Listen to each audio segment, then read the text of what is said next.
That's life. That's life. That's life. That's life. That's life. That's life. That's what people say. You're riding high in April, shot down in May. I know I'm gonna change that soon, when I'm back on top in June. And joining us now is Micah Barnes, renowned Canadian jazz artist. Welcome to our city tonight. Thank you so much, Lita. Such a pleasure to be with you.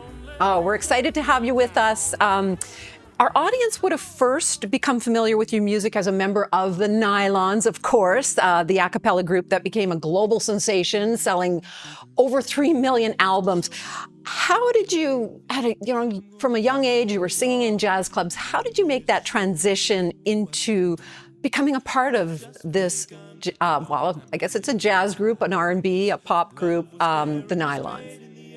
Well, Lita, it was crazy. I was performing, like you say, on my own here in Toronto. And, I love vocal harmony. I grew up loving vocal groups, Manhattan Transfer, the Pointer Sisters, all kinds of, anybody who's singing in a group, I was really attracted to. I never thought that that would be my destiny until one day the Nylons management knocked on my door, and as it happens, they needed a baritone, and that's the range that I was singing in. And they auditioned me. They put me in boot camp, and I'm telling you, it was hard. I had to learn how to sing the harmonies because it's an a cappella group, but also dance, the choreography, and be myself, tell jokes, be a personality. It was a tall order for a young buck. But, I had trained as an actor, and some of the guys came from a musical theater background. So there was a rigor of approach and a kind of an understanding of let's put on the best show we possibly can. Yes, it's music that they're coming to hear, but they're also going to get a theatrical and exciting concert experience. And that was built into the way the Nylons, I think that's why they became so successful so quickly, is that you went to the show and it was hugely entertaining. Plus the music was so satisfying. And that's something I think I really learned a lot from the guys around, how to make a concert evening something that people will carry in their heart for the rest of their lives. And I learned that from the gentlemen, and I'm so grateful that I had that opportunity.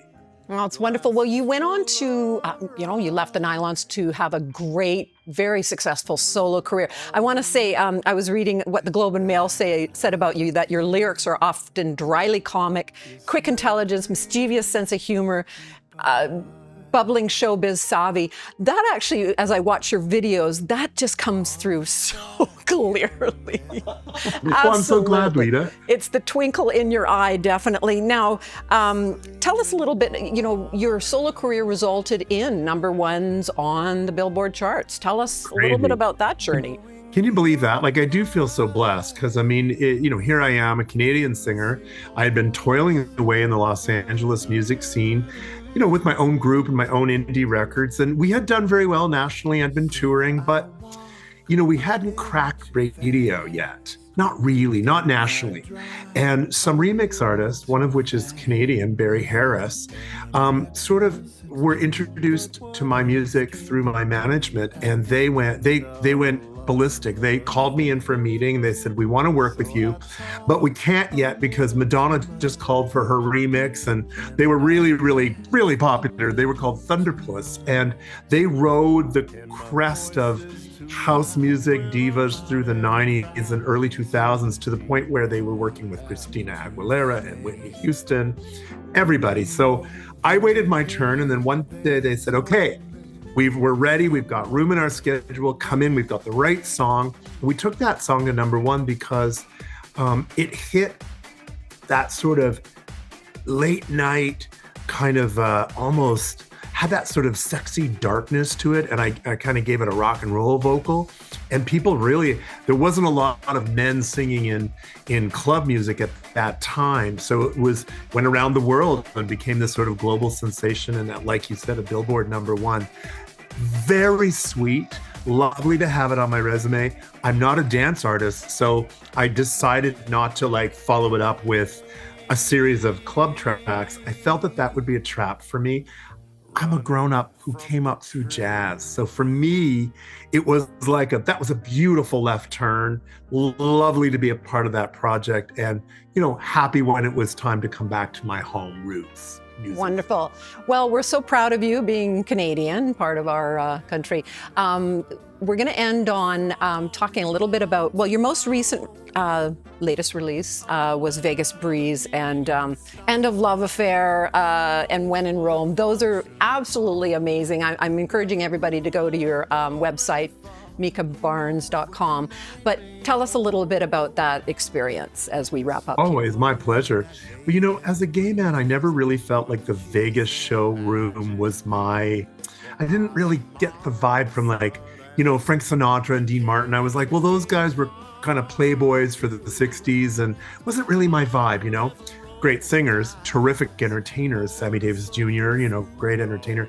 But I thought if I was going to sort of imagine a Micah Barnes performance in like a classic Vegas showroom, what would the songs be and what would I be talking about? And so we chose a whole lot of songs for the Vegas Breeze album that were like originated by female entertainers or left of center entertainers that maybe weren't as famous as the Rat Packers.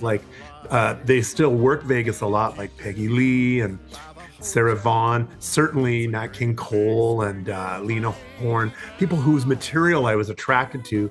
But I felt a little bit more a kinship to the stories in the songs. Like When in Rome, it's basically just the playboy out there giving really fancy excuses for the fact that he's footloose and fancy free, and please don't blame me if I do what the Romans do when in Rome, do as the, it was like, it's just all tongue in cheek.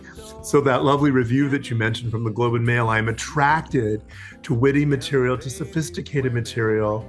And I think that's where the Vegas showroom aesthetic worked for me. Now, these days, we're working towards a brand new album on Alma Records, released through Universal, all in the 60s R&B vibe.